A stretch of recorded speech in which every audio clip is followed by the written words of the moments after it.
The Netherlands Open Air Museum is an open-air museum, located in Arnhem, the Netherlands. On display are antique houses, farms and factories from different parts of the country. It is a national museum, focusing on the culture associated with the everyday lives of ordinary people, linked to key aspects of Dutch history, including the Dutch East India Company and Michiel de Ruyter, as well as the First World War, slavery and child labor. The park is open to the public since 1918. Annually, the museum welcomes more than 500,000 visitors. The park is about 44 hectares in area and includes buildings from various places and historical periods. There are around 40 historical buildings that you can enter, as well as a historical tram. The museum also has a collection of historical clothing and jewelry.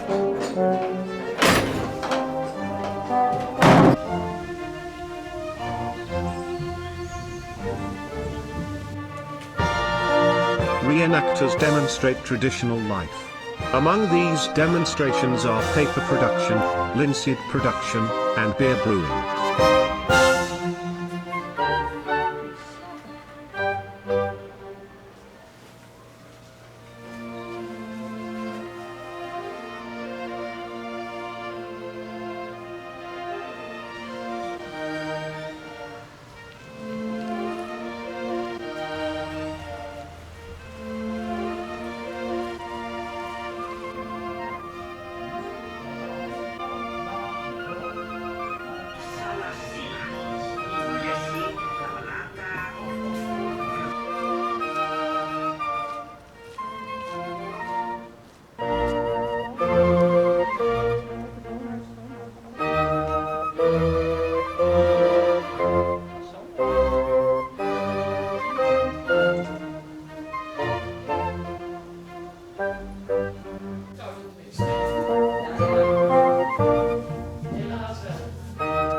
The Heritage tram line opened in the museum in 1996.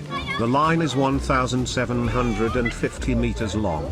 It has classic electric trams from Amsterdam, Arnhem, Rotterdam, and The Hague.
New indoor exhibition space was built in 1999 to 2000.